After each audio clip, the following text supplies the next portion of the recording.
Irmãos, quero dizer da minha alegria de estar com vocês nesta ocasião e poder conhecer a comunidade cristã aqui de Londrina.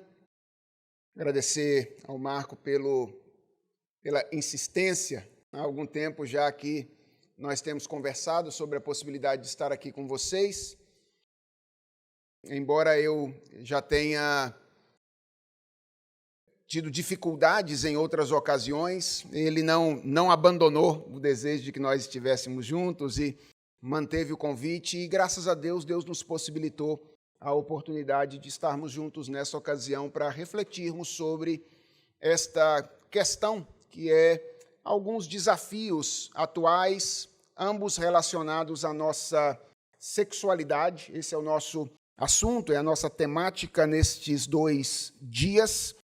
E eu espero que, de alguma forma, o nosso tempo seja rico para vocês, possa trazer a vocês reflexões que sejam importantes, significativas e ajudem vocês de 2 maneiras diferentes. Primeiro, meu objetivo é que vocês se aproximem do Senhor Jesus Cristo, aprendam a amar mais ao Senhor e a obedecê-lo em um tempo difícil como o nosso. Eu creio que esse é um objetivo primeiro desse tempo que nós vamos ter juntos aqui. E o segundo é que vocês se sintam mais bem preparados para oferecer respostas a pessoas que eventualmente questionam a ética sexual cristã, sobretudo no que diz respeito a questões como os diferentes papéis atribuídos por Deus ao homem e à mulher por ocasião da criação, e também pela maneira como nós temos compreendido esta questão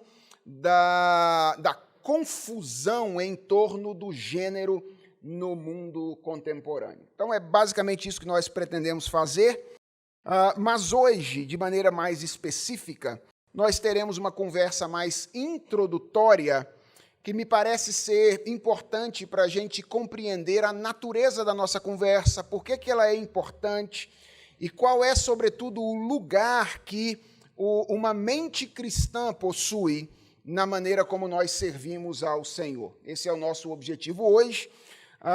Eu me lembro que quando recebi do Marco uma primeira proposta de tema, o tema original que ele me mandou foi "Não vos conformeis". Lembra disso, Marco? Ele mandou para mim, dizendo, olha, eu gostaria que você falasse sobre esse tema. Depois eu acabei revirando os temas de cabeça para baixo e nós chegamos nesse Fé Cristã e Desafios Contemporâneos. Mas, até para, de certa forma, valorizar aquilo que Marco intentava quando ele me mandou os temas, eu quero basear a nossa conversa de hoje em Romanos capítulo 12, versos 1 e 2. Este é um texto, irmãos, que é muito conhecido nosso, e quando nós lidamos com textos muito conhecidos, a nossa tendência é relaxarmos um pouco, né? A gente tende a relaxar um pouco.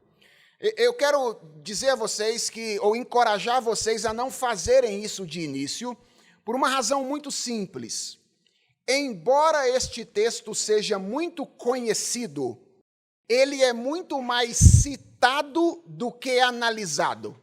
Ou seja, a gente cita Romanos 12, 1 e 2 com muita frequência para falar do nosso desafio enquanto cristãos no mundo, na vida cultural, mas a gente faz isso en passant, sem gastar tempo para analisar cláusula por cláusula da passagem, cada uma das palavras usadas pelo apóstolo Paulo aqui. E o que eu pretendo fazer hoje é uma análise um pouco mais detalhada desta passagem, que eu creio será rica introdutoriamente para nós nesta ocasião. Ok, vamos então ler juntos Romanos capítulo 12, versos 1 e 2. Vocês todos usam revista e atualizada? NVI? Ok, então eu vou ler na revista e atualizada, vocês acompanhem, por favor. Porque se todos vocês tivessem revista atualizada, nós leríamos juntos. Na minha igreja, nós também não usamos mais a revista atualizada. Nós usamos hoje a NAA, a Nova Almeida Atualizada. mas hoje, por preferência, eu vou usar a revista e atualizada por causa da passagem. Então acompanhem comigo a leitura que farei, depois nós vamos orar mais uma vez, pedindo a graça do Senhor. A palavra de Deus diz assim: Rogo-vos, pois, irmãos, pelas misericórdias de Deus, que apresenteis o vosso corpo por sacrifício vivo, santo e agradável a Deus, que é o vosso culto racional. E não vos conformeis com este século, mas transformai-vos pela renovação da vossa mente, para que experimenteis qual seja a boa, agradável e perfeita vontade de Deus. Vamos orar? Senhor, nós estamos diante da Tua palavra nesse momento. Palavra que é viva e eficaz. Nós somos o Teu povo, somos a habitação do Teu Espírito Santo e nós reconhecemos que apenas o Senhor, por meio da Tua palavra e do Teu Espírito, pode mudar o nosso coração. Por isso nós queremos Te pedir, ó Deus, por esse momento de exposição da Tua palavra. Nós queremos ouvir a Tua palavra como a Tua palavra. Nós queremos receber a Tua palavra como a autoridade que procede do Senhor. E nós queremos perceber as riquezas, as maravilhas da Tua lei. Por isso nós queremos Te pedir encarecidamente nessa noite, abre os nossos olhos, Senhor, para que nós vejamos a grandeza do Senhor, a seriedade das Tuas exigências, a Tua graça que nos habilita a cumpri-las, enquanto nós olhamos para esta passagem da Tua palavra. Daqui esse texto escrito há tantos anos atrás, ganhe vida no nosso coração nesta ocasião. E que ao invés de lermos a Tua palavra, que sejamos lidos por ela nessa noite. Que a Tua palavra nos leia e nos mostre onde nós precisamos crescer, mudar, a fim de cumprir a Tua boa vontade na nossa vida. É a oração que fazemos em nome de Jesus. Amém. Irmãos, nós estamos aqui reunidos nesse final de semana porque nós temos um objetivo. Todos nós que somos cristãos, nós desejamos agradar ao Senhor. Esse é o nosso objetivo de vida. E mesmo que você não seja um cristão, se você conhece um crente, você sabe o que é lidar com alguém que tem o desejo de agradar a Deus. Existe um problema entre evangélicos brasileiros. É que muitos evangélicos brasileiros acham que o desejo de agradar a Deus é tudo o que eles precisam ter. Porque se eles tiverem o desejo de agradar a Deus, então eles inevitavelmente farão isso, independentemente daquilo que eles fizerem. Essa é uma perspectiva muito subjetivista da vida cristã. E ela reina no Brasil. Muitas pessoas que acham que as intenções do coração são suficientes para justificar ou para legitimar todo o nosso tipo de prática e de vida. Eu quero começar a nossa conversa nessa noite e nessa pequena conferência dizendo que, embora o desejo de agradar a Deus seja muito importante, o desejo de agradar a Deus não é tudo. Tão importante quanto o desejo de agradar a Deus é saber como Deus deseja ser agradado. Tão importante quanto desejar agradar a Deus é saber como Deus deseja ser agradado. Por uma razão muito simples. Uma coisa deve necessariamente acompanhar a outra. Deixe eu tentar ilustrar isso para você. Eu, agora há pouco, conversei aqui com o Flávio. Cadê o Flávio? Onde é que está? Está lá atrás o Flávio. Estava batendo papo com o Flávio, que foi alguém que eu conheci. Flávio, você veio se apresentar, vai ser usado para ilustração. Desculpa, viu? Então, imagine que o Flávio, depois daquela conversa comigo ali, ele tenha ido com a minha cara.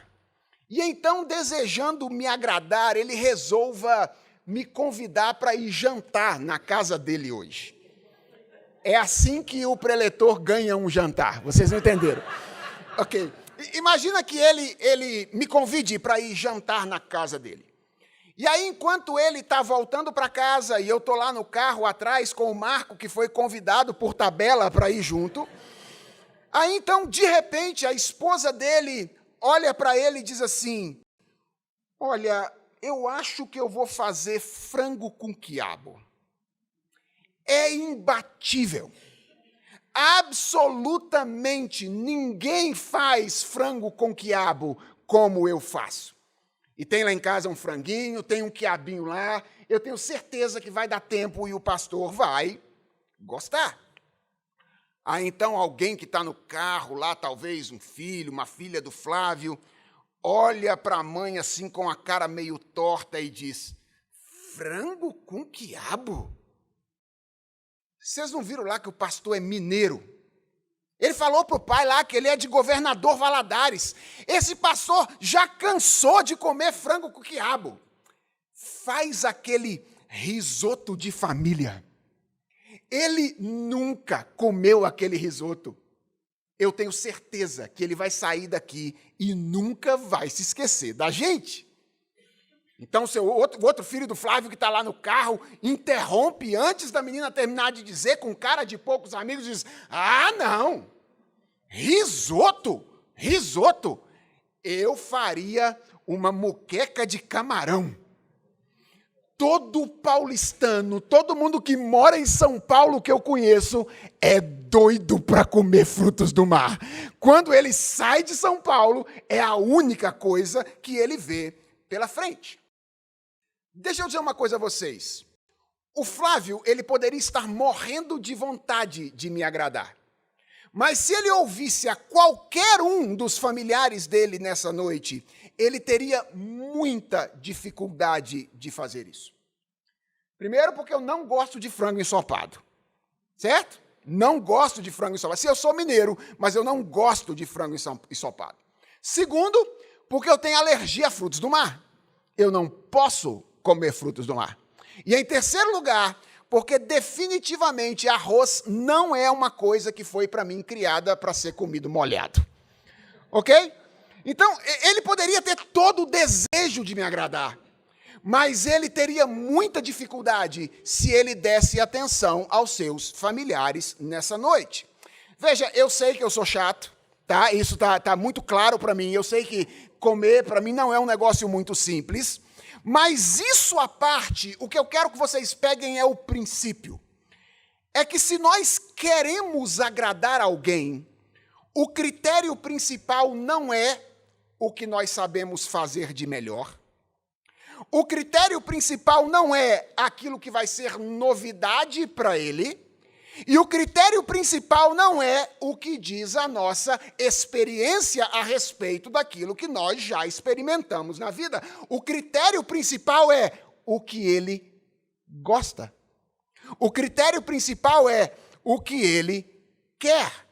E o meu ponto com vocês é que na vida cristã a coisa funciona do mesmo jeito. O desejo de agradar a Deus é certamente algo muito importante, mas, irmãos, ele precisa estar acompanhado do entendimento daquilo que Deus deseja, daquilo que Deus quer, ou daquilo que Deus espera dos seus filhos.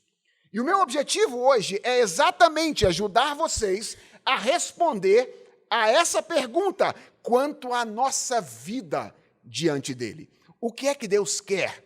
O que é que Deus deseja? O que é que ele espera de nós enquanto filhos dele vivendo nesse mundo?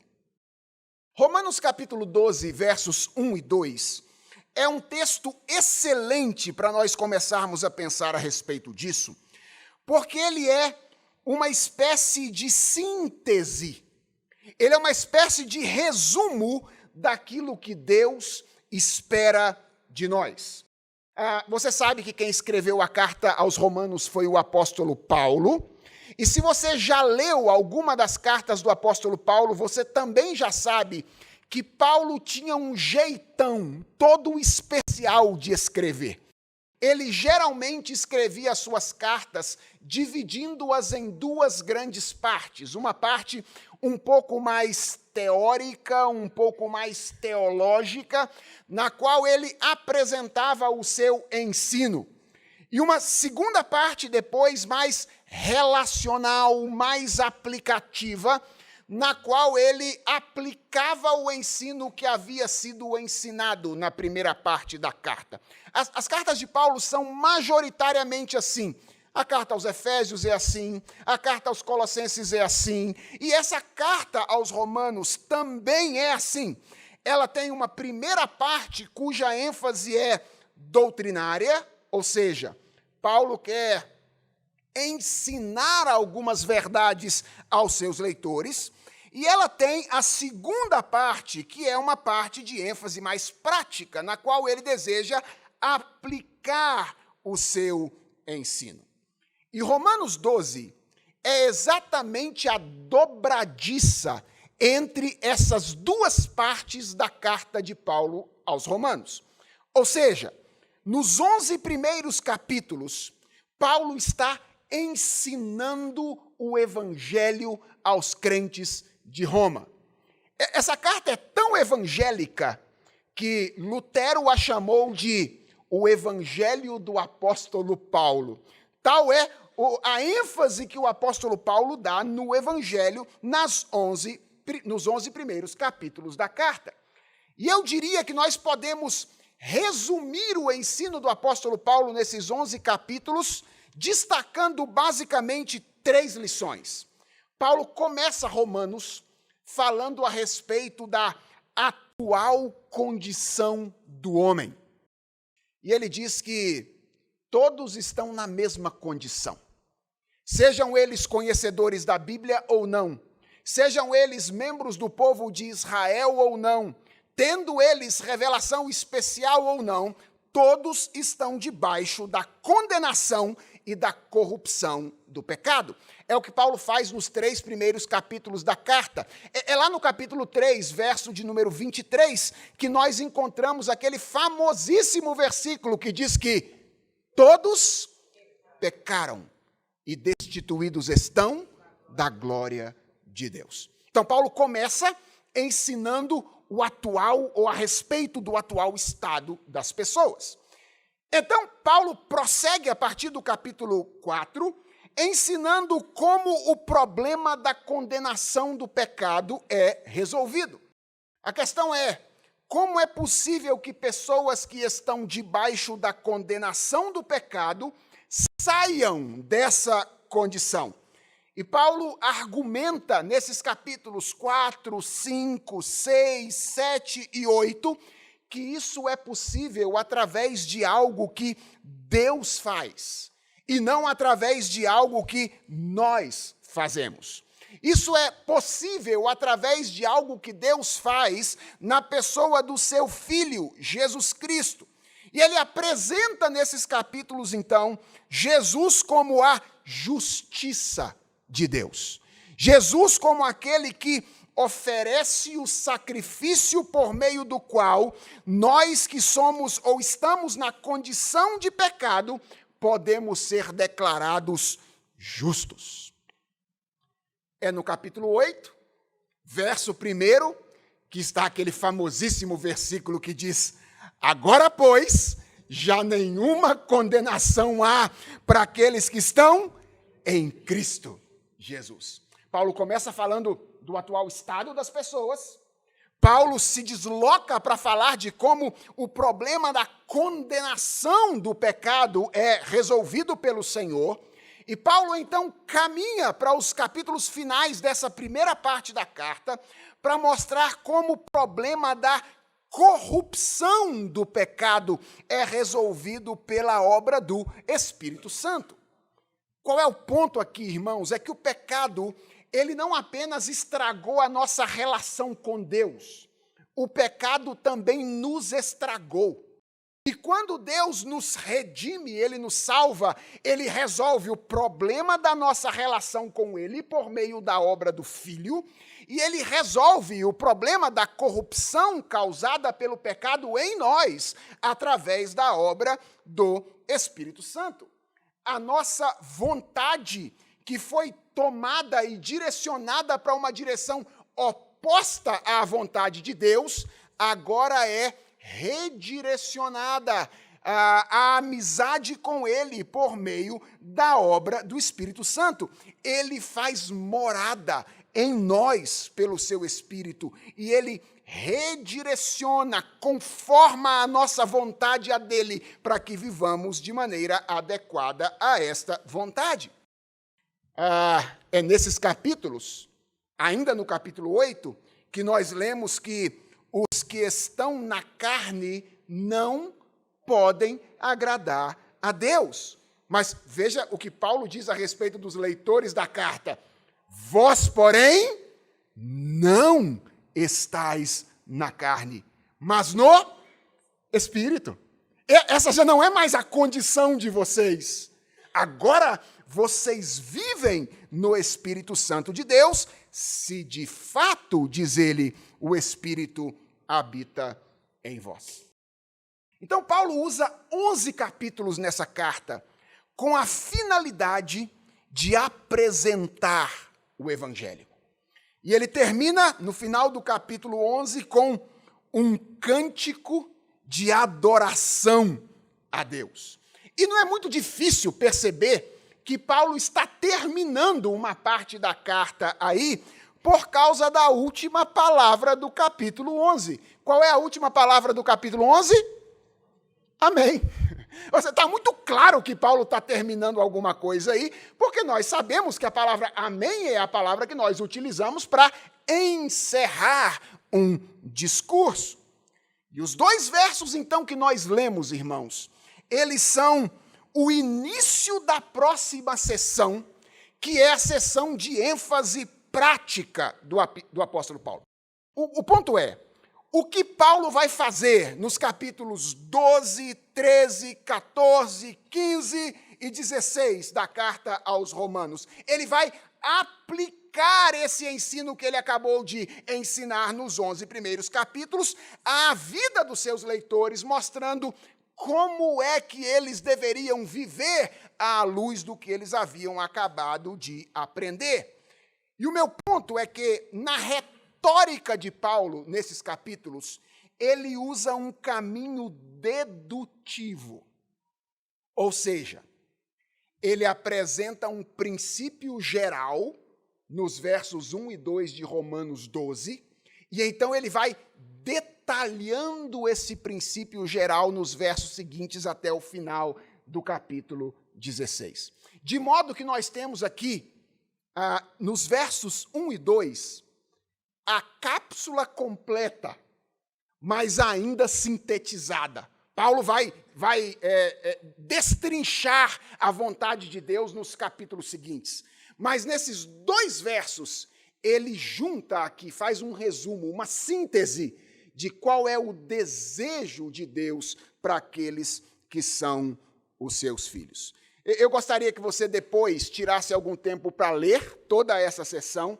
Pega de hoje até domingo, e leia os capítulos 12 até 16 da carta aos Romanos, e você vai ter uma ideia mais detalhada de qual é a vontade de Deus para nós.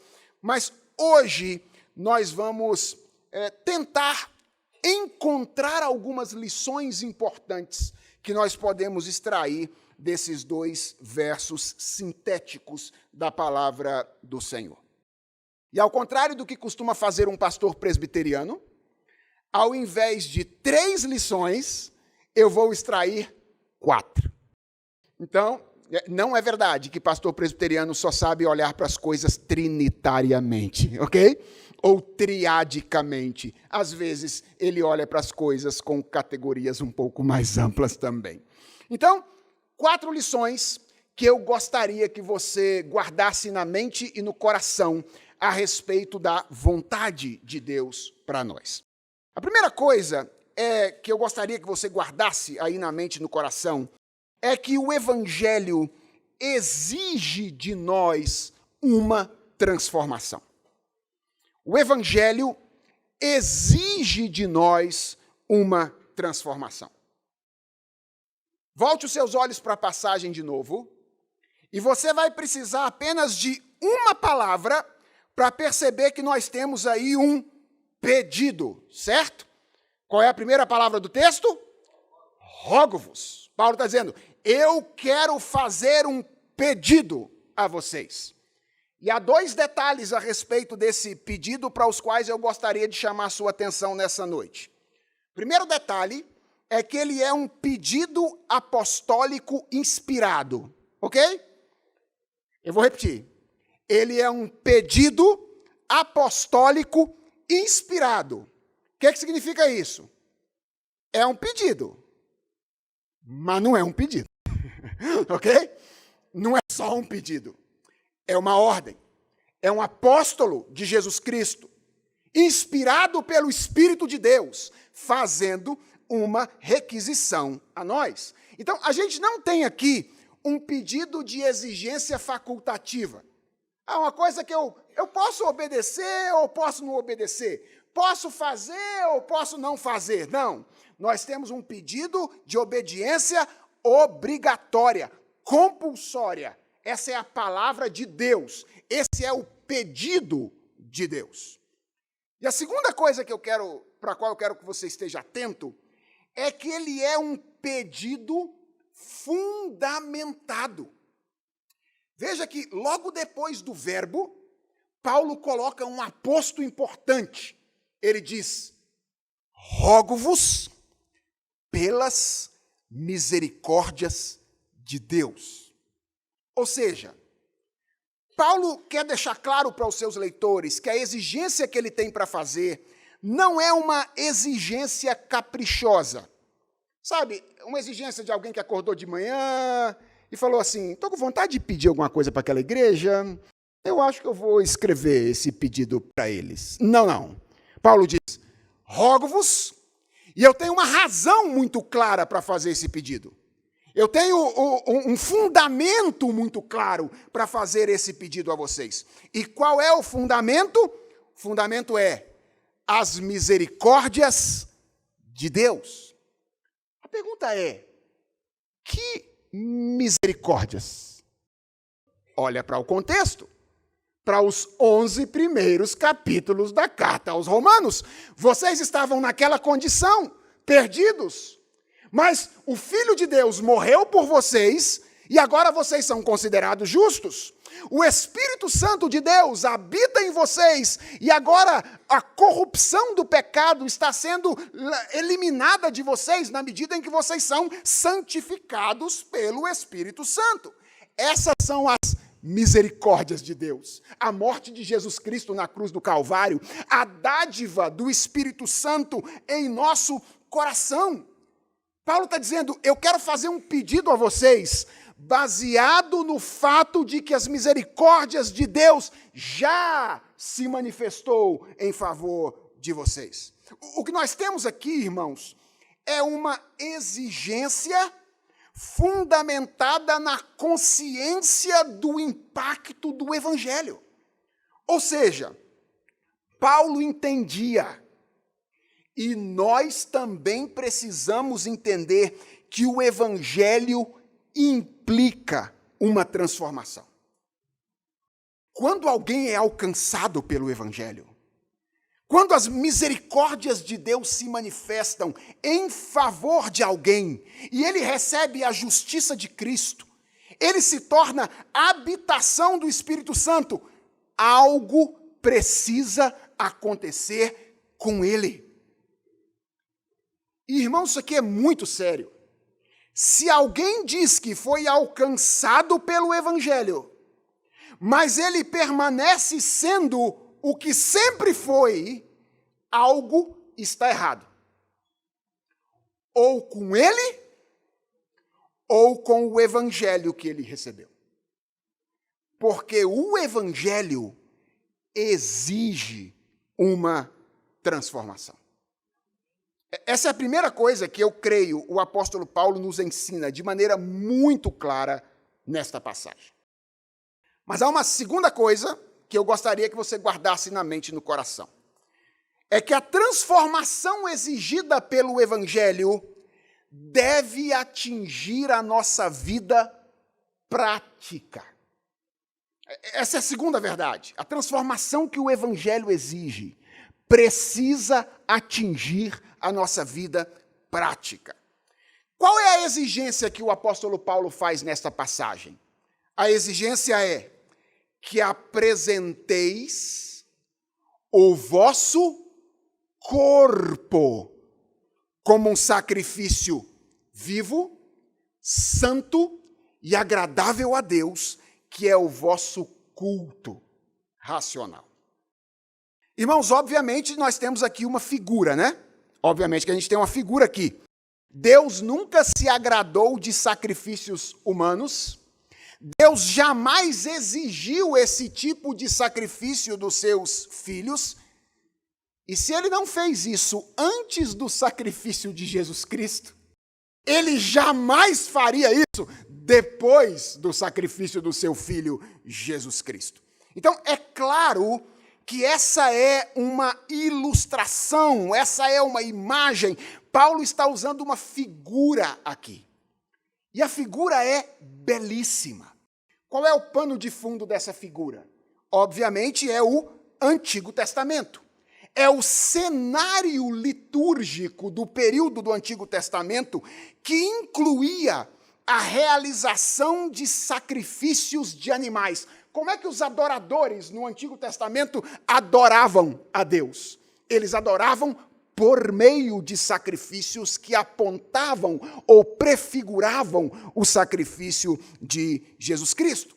Paulo, então, toma esse cenário e ele relaciona esse cenário à implicação do evangelho na nossa vida, estabelecendo ao mesmo tempo uma relação de aproximação e distanciamento desses dois momentos.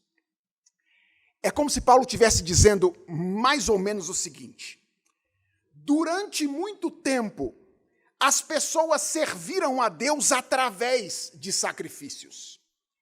E nós não devemos imaginar que será diferente conosco. Parece estranho, né? Mas é isso que Paulo está dizendo aqui.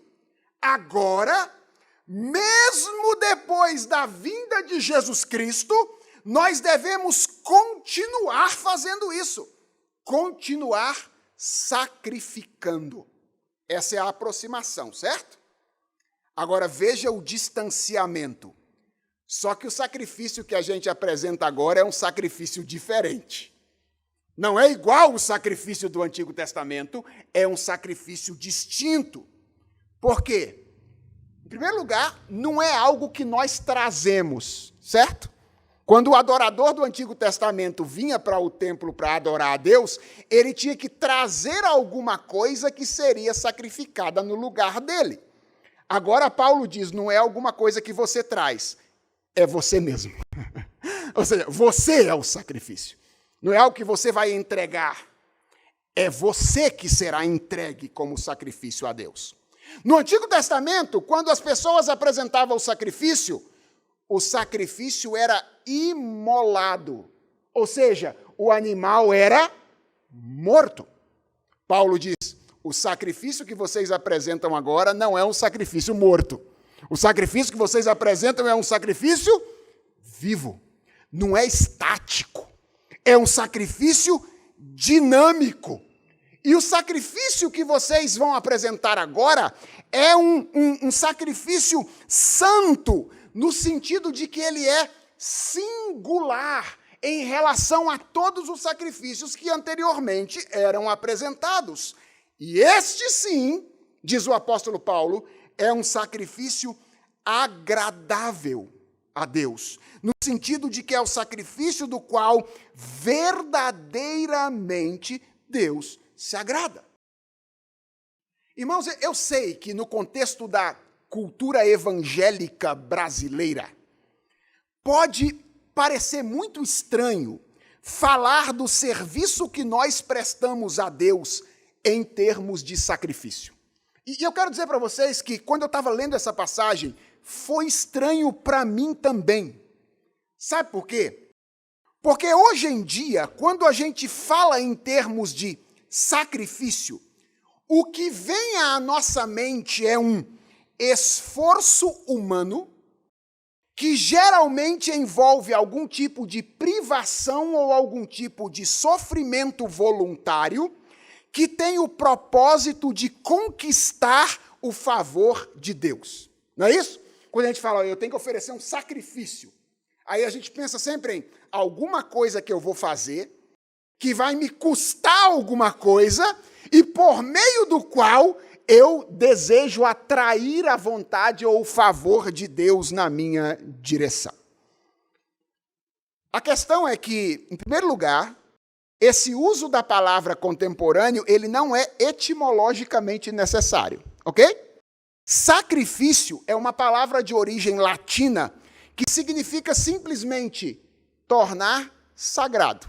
Esse é o significado da palavra sacrifício. Essa ideia toda não está embutida na palavra. E esse uso de sacrifício contemporâneo, ele está teologicamente errado. Irmãos, os sacrifícios nunca tiveram esse objetivo. Nunca. O favor divino nunca pode ser conquistado por nenhum pecador. Os sacrifícios, lá no período do Antigo Testamento, eles sempre foram proclamações dramáticas do que Deus haveria de fazer, no caso dos sacrifícios de animais, ou então uma oferta de gratidão por aquilo que Deus já havia feito, no caso dos primeiros frutos da colheita. Os sacrifícios tinham esse duplo objetivo, ou prefigurar o que Deus faria, ou reconhecer aquilo que Deus já havia feito. Eu creio que é nesse segundo sentido que o apóstolo Paulo está usando a palavra sacrifício aqui. E é por isso que ele diz que esse sacrifício é santo e agradável a Deus. É porque ele procede da obra do seu Filho. Ou é um efeito da obediência perfeita de Cristo em nós. É isso que Paulo está dizendo. Ou seja, o que Deus espera de vocês agora? Quer nós estranhemos, quer não, o fato é que Paulo descreve a transformação exigida pelo Evangelho aqui em termos de uma entrega sacrificial. Mas a pergunta é, do que o apóstolo Paulo está falando? E eu creio, irmãos, que Paulo está falando de um estilo de vida que apresenta atitudes concretas que expressam o poder e a beleza do Evangelho. É disso que Paulo está falando quando ele diz: apresentem o corpo de vocês como sacrifício vivo, santo e agradável a Deus.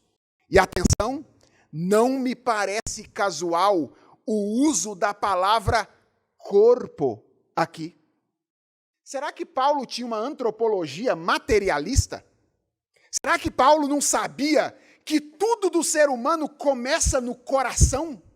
Será que ele não sabia que tudo começa na alma? Ele não deveria ter dito: apresentem-se integralmente, apresente o coração primeiro. Por que ele diz apresente o corpo? Porque o corpo é aquilo que as pessoas veem quando a gente está vivendo no mundo.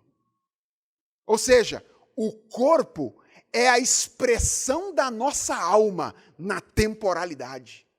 E Paulo quer reforçar isso. Ele quer dizer, a transformação que o Evangelho causa ela pode ser vista de maneira concreta, na maneira como uma pessoa vive a sua vida no mundo. Esse é o ponto. É por isso que Paulo não diz que vocês apresentem o coração. Ele não diz que vocês apresentem a alma, ele diz que vocês apresentem o corpo. Porque ele quer enfatizar o fato de que essa transformação necessária que o Evangelho produz é uma transformação que atinge a nossa vida prática. Agora, uma terceira lição que eu quero compartilhar com vocês aqui. É que essa transformação exigida pelo Evangelho, ela possui extensão abrangente. Qual é a primeira lição? O Evangelho exige uma transformação. Qual é a segunda lição? Essa transformação precisa atingir a nossa vida prática. Qual é a terceira lição? Essa transformação possui extensão abrangente. Vejam, irmãos, que até aqui nós vimos que o Evangelho faz essas coisas. Agora, a pergunta é: o Evangelho transforma o que nós fazemos onde? Ou o Evangelho, ele muda a nossa vida em que dimensões da nossa existência? E eu creio, irmãos, que a expressão-chave aqui é a expressão culto racional. Eu acho que por causa dessa expressão, algumas pessoas entendem a abrangência do impacto do Evangelho de maneira muito restrita ou de maneira muito reducionista. Muitas pessoas veem a palavra culto aqui, imediatamente relacionam isso às reuniões que nós fazemos na igreja, e então elas imaginam que o que o apóstolo Paulo está fazendo aqui é, na verdade, dizer que a transformação que o Evangelho realiza nos encaminha a fazer algumas coisas que nós não fazíamos antes. Há até algumas pessoas que usam essa expressão culto racional aqui inadvertidamente, equivocadamente, para defender um modelo litúrgico exclusivamente racional, para não dizer racionalista, no qual a dimensão dos afetos deveria estar completamente ausente. Há pessoas que usam essa expressão para isso. Agora, vejam bem, irmãos, embora eu concorde com a necessidade da gente redescobrir a dimensão racional do culto público, sem cairmos, obviamente, no racionalismo, que é um extremo perigoso, eu acredito que usar essa passagem aqui para fundamentar isso, como se ela estivesse se referindo ao culto público, é um erro. E contribui implicitamente para uma visão reducionista da vida cristã. Atenção, segundo a qual o culto e a igreja seriam os ambientes por excelência ou os únicos ambientes nos quais a transformação do evangelho deveria ser vista. Gente, tem muito crente que pensa assim ainda hoje. Acha que o evangelho faz na nossa vida é adicionar às nossas obrigações cotidianas as obrigações eclesiásticas. Tem muito crente que acha que a diferença entre o cristão e o incrédulo é simplesmente que um vai à igreja, um lê a Bíblia, um faz oração, um tem uma vida devocional ativa e o outro não. Não é isso que o apóstolo Paulo está ensinando nesta passagem. Quando Paulo fala da transformação exigida pelo Evangelho aqui, muita atenção nisso, ele não tem em mente apenas aquilo que nós fazemos na igreja, no culto ou na companhia dos nossos irmãos. E aí talvez você esteja se perguntando, como é que você sabe disso, pastor? Basta olhar para as aplicações que o apóstolo Paulo vai fazer a partir do verso 3 do capítulo 12 até o final do capítulo 16. Quando você lê o detalhamento da exigência que o apóstolo Paulo está fazendo aqui, você percebe o quão abrangente é o alcance da transformação exigida pelo Evangelho. Por exemplo, em Romanos capítulo 12, verso de número 3, o apóstolo Paulo vai dizer assim: porque pela graça que me foi dada, digo a cada um dentre vós, que não pense de si mesmo além do que convém. Antes, pense com moderação, segundo a medida da fé que Deus repartiu a cada um. Do que Paulo está falando aqui? Paulo está falando da nossa psicologia. Ele está falando da nossa autocompreensão.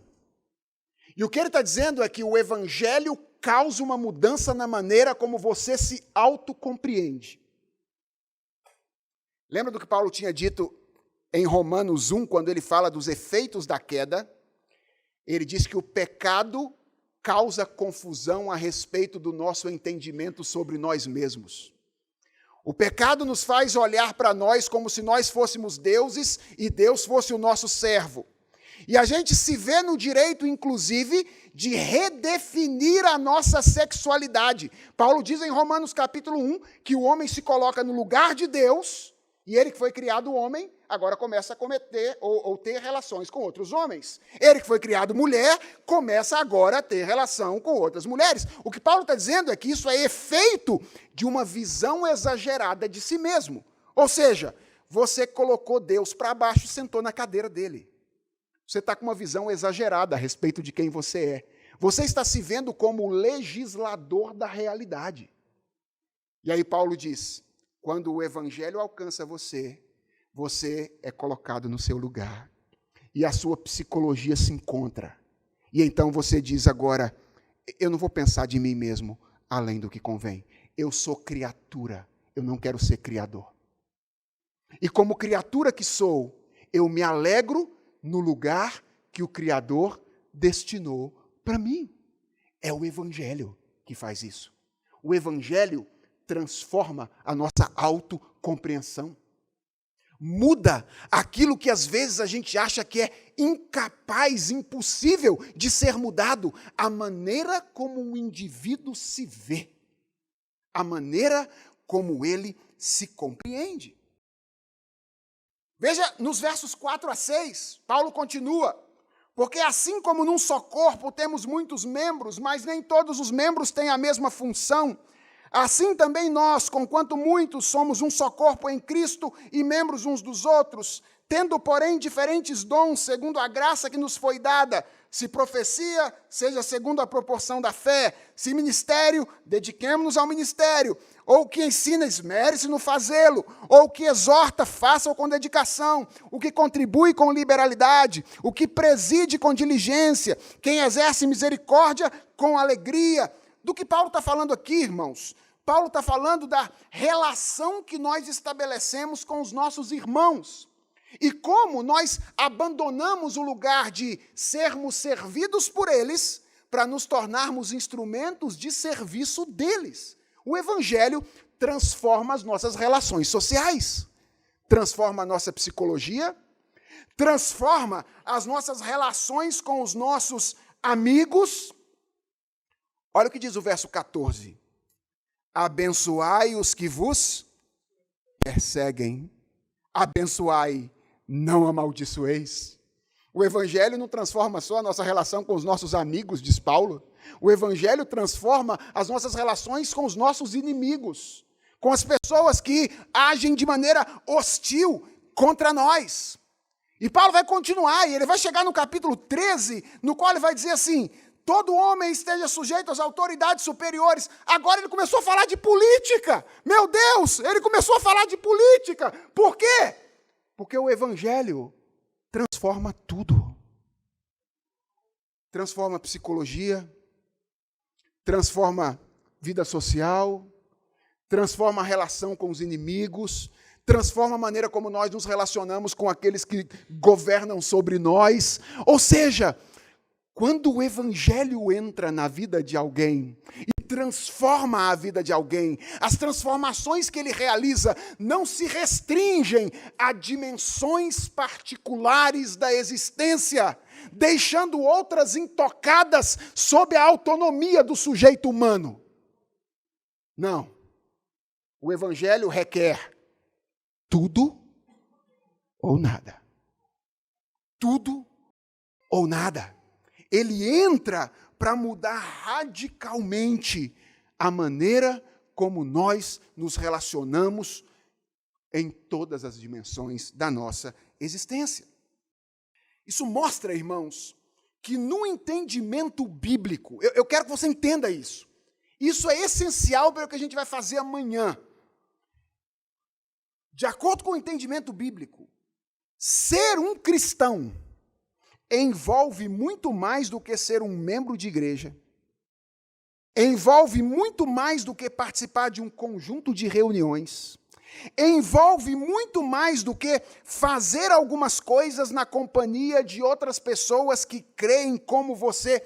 O meu ponto não é dizer que essas coisas não sejam importantes, elas são, mas não são tudo.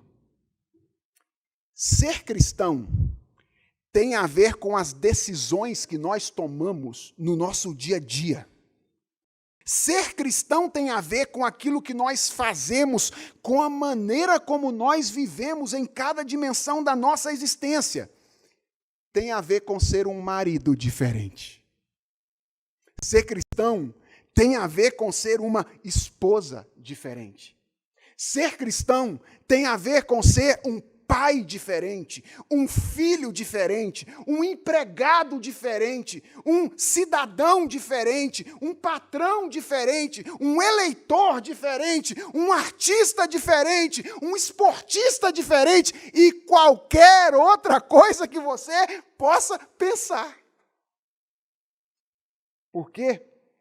Porque o Evangelho exige uma transformação que possui extensão abrangente.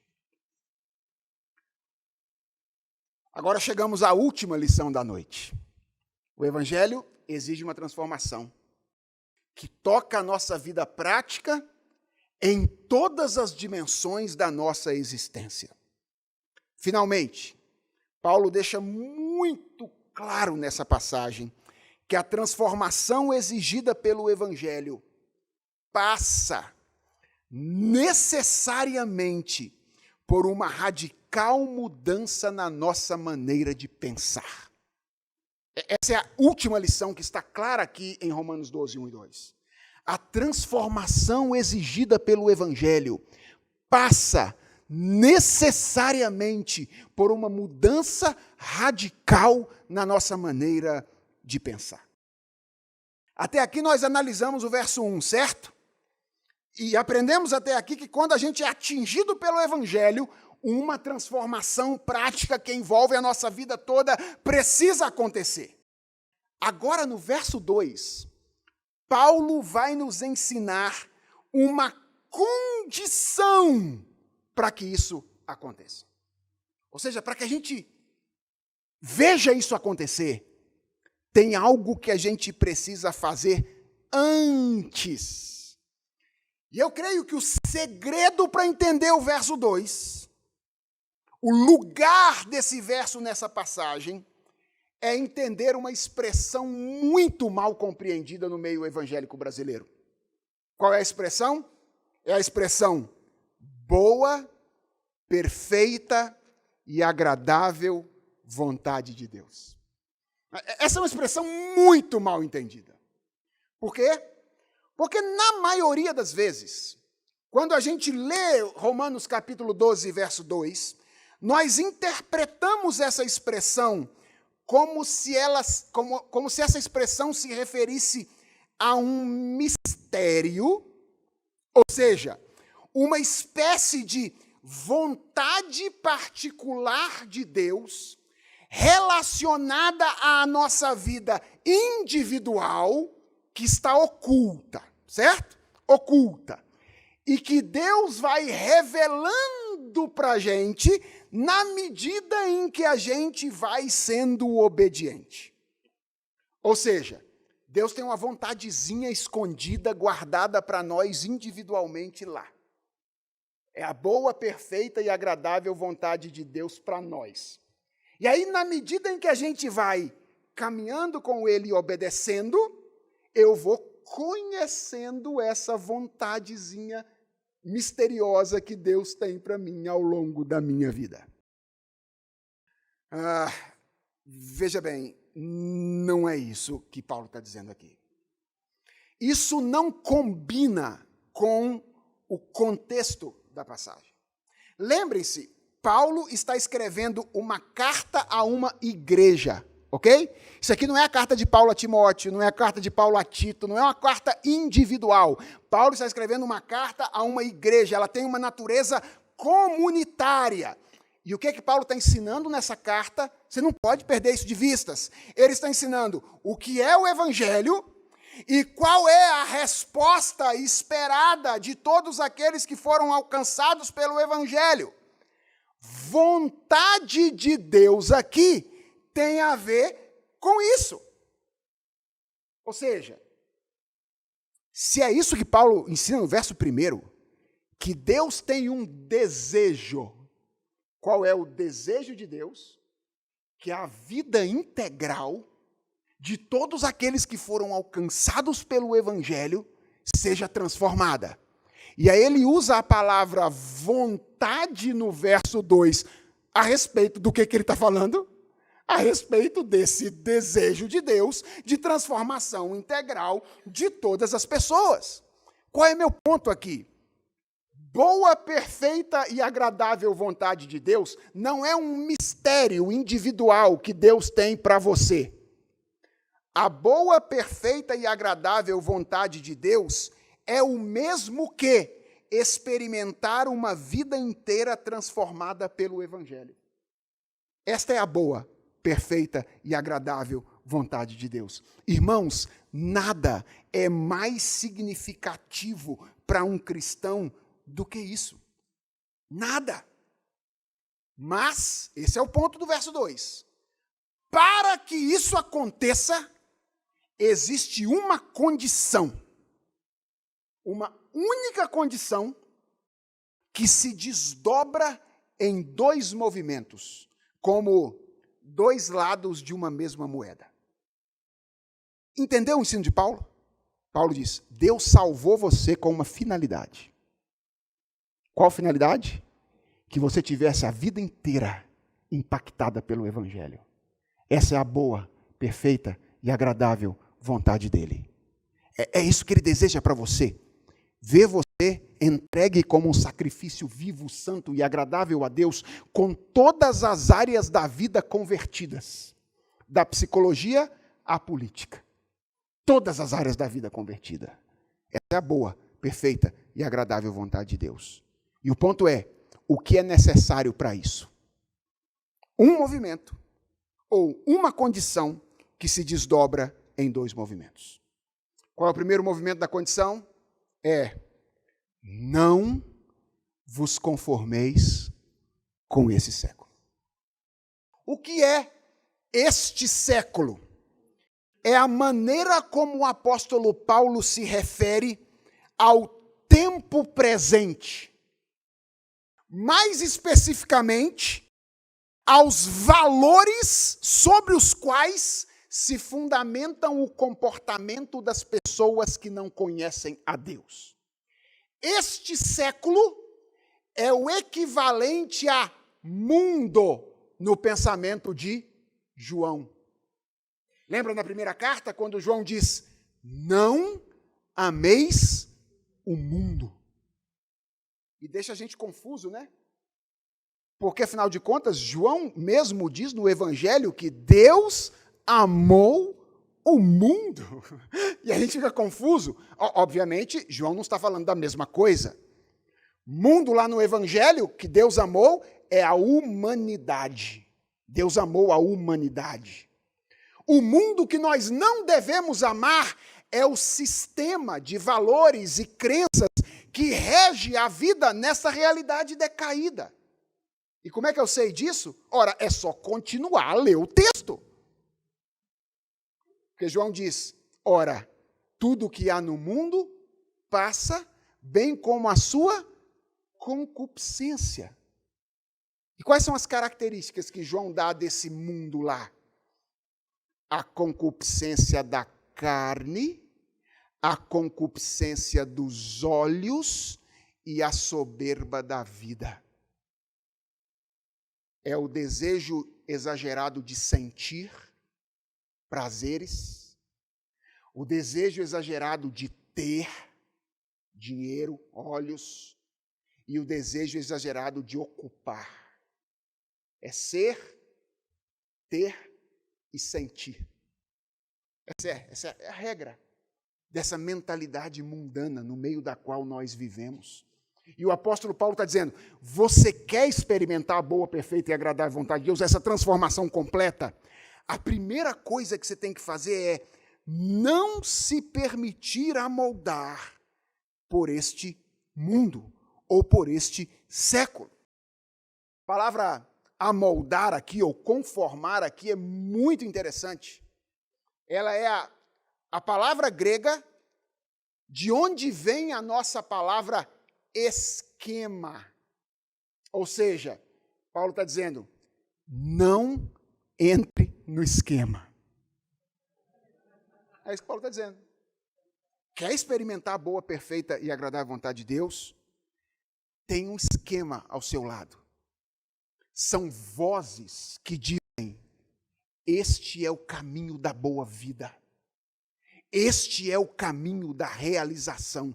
Paulo diz, tape os ouvidos para esta voz, ou essas vozes. Não se deixe levar por elas. Esse é o primeiro movimento. Não permitir ser amoldado por esses padrões. Mas esse é um movimento negativo, certo? Existe também um movimento positivo, o outro lado da moeda. Paulo diz, mas transformai-vos pela renovação da vossa mente. Ou seja, Paulo entendia, irmãos, que a maneira como nós pensamos exerce ou é importantíssimo para a maneira como nós vivemos.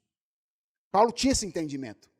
E é por isso que ele está dizendo isso aqui. Não permita que a mentalidade de vocês seja amoldada a esse conjunto de valores que é característico das pessoas que não conhecem a Deus, mas moldem a mente de vocês. E eu acho isso aqui curioso, porque existe um ditado que diz que mente vazia é a oficina do diabo, não é? Paulo sabia disso. Por isso que ele diz, vocês não podem dar ouvidos àquilo, mas não podem deixar a mente vazia também. Vocês precisam encher a mente disso. Transformem-se pela renovação da vossa mente. E aqui nós encontramos algo interessante. Afinal de contas, nós não estamos falando aqui de alguém que já foi alcançado pelo Evangelho. Nós não estamos falando aqui de alguém que já é habitação do Espírito Santo.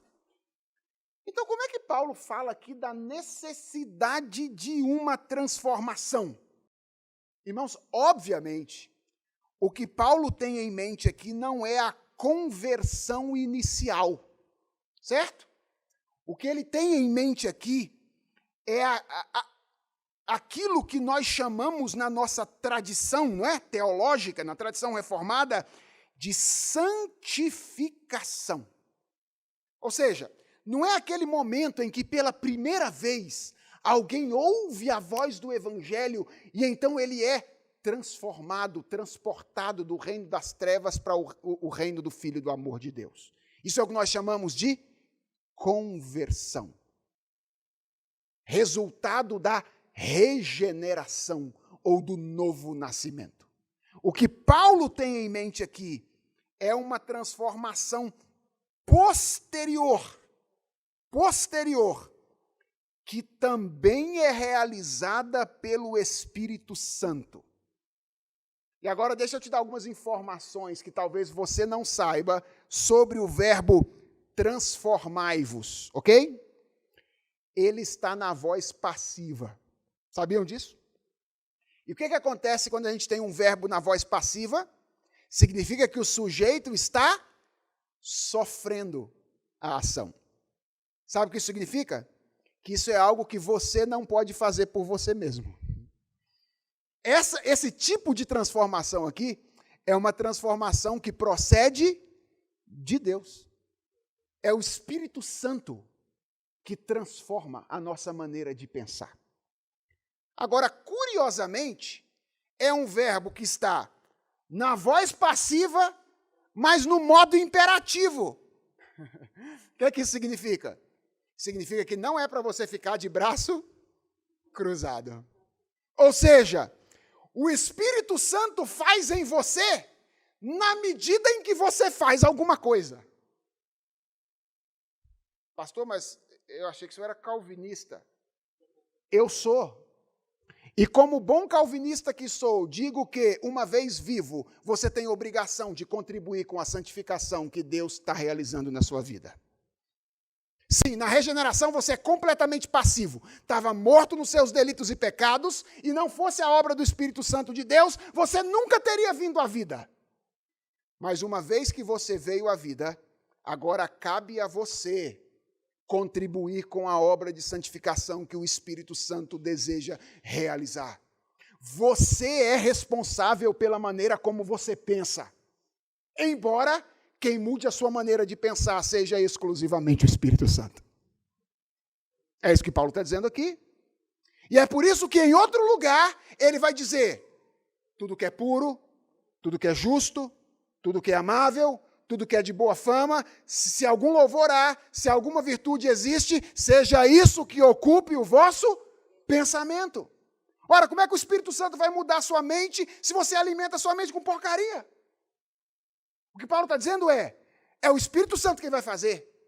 Mas o instrumento que o Espírito Santo usa para fazer é a palavra. E assim como a sua,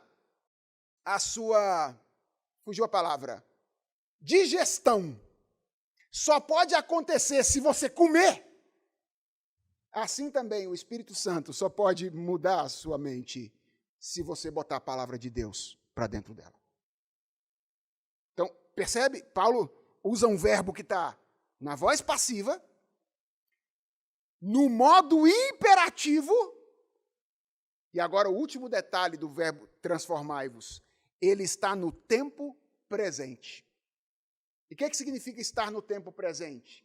É que isso é uma ação contínua. Ou seja, quando é que você está com a mente perfeitinha para pensar 100% bem? Nunca. Essa é uma transformação que tem que acontecer ao longo de toda a nossa existência. Ou seja, enquanto nós caminhamos com Deus, enquanto nós andamos com Jesus, nós precisamos ter a mente transformada pelo Espírito Santo com a finalidade de ver o mundo de maneira adequada, de acordo com os olhos de Deus, a fim de que a boa, perfeita e agradável vontade dele seja realizada na nossa existência. Então, isso é a santificação. É aquele processo por meio do qual os nossos amores, os nossos desejos, as nossas intenções, os nossos interesses, eles são dia a dia conformados à vontade do Senhor. A questão, irmãos, significativa para a qual eu quero chamar a nossa atenção aqui no final é que Paulo entendia que essa transformação completa inclui, de maneira muito significativa, o nosso entendimento. Transformai-vos pela renovação da vossa mente. Por que eu estou enfatizando isso? Porque há muitas pessoas nos nossos dias, muitos crentes, que defendem que a vida cristã é incompatível com a vida da mente. Muitos cristãos hoje em dia. Aliás, elas dizem o seguinte: se você quiser ser um bom cristão, então você precisa ser espiritual, não intelectual. Como se houvesse necessariamente uma disparidade entre ser espiritual e intelectual. O apóstolo Paulo está dizendo: você não conseguirá experimentar a boa, perfeita e agradável vontade de Deus se continuar pensando do mesmo jeito. Você precisa trabalhar nas categorias mentais com as quais você interpreta o mundo no qual você vive. Isso é cosmovisão. As categorias que você usa para interpretar a realidade precisam ser categorias bíblicas. Precisam ser categorias escriturísticas. Não é verdade que você precisa escolher entre ser espiritual ou intelectual. Vejam, eu não estou dizendo que vida cristã se resume à vida intelectual. Não se resume. Eu conheço pessoas que conhecem muito de Bíblia, sabem muito de teologia, mas que lamentavelmente não se tornaram melhores cristãos por causa da teologia que conhecem. Eu conheço gente assim. Conheço. Isso significa que nem sempre mudar a mente é uma garantia de tornar-se um cristão melhor. Mas o contrário também é verdade. Ninguém pode se tornar um cristão melhor sem que a mente seja tomada pelo Evangelho. O fato de ter pessoas que às vezes conhecem muito de Bíblia e de teologia, mas não são cristãos melhores, apenas diz que o intelecto não é tudo. Mas não diz que o intelecto não seja importante. Então, a vida intelectual é essencial por uma razão simples, com a qual eu termino, de certa forma, a nossa reflexão nessa noite. Eu não sei se você percebeu, mas o apóstolo Paulo está trabalhando aqui com 3 dimensões de existência diferentes que estão relacionadas na nossa vida cristã. Para quem gosta de filosofia, Paulo está trabalhando aqui com a dimensão ontológica, com a dimensão epistemológica e com a dimensão ética. E o argumento central do apóstolo Paulo é o seguinte: a ontologia precisa determinar a ética, certo? Aquilo que você é ou que você se tornou precisa determinar o que você faz. A ontologia precisa determinar a ética. Agora, o ponto de Paulo é: qual é a ponte entre ontologia e ética? É a epistemologia. Ou seja, para que o que você é se torne concreto naquilo que você faz, a sua mente precisa estar tomada pela palavra do Senhor. Por que eu estou dizendo tudo isso, irmãos? Porque amanhã nós vamos lidar com questões difíceis que se tornaram ou têm se tornado muito desafiadoras para nós que somos cristãos.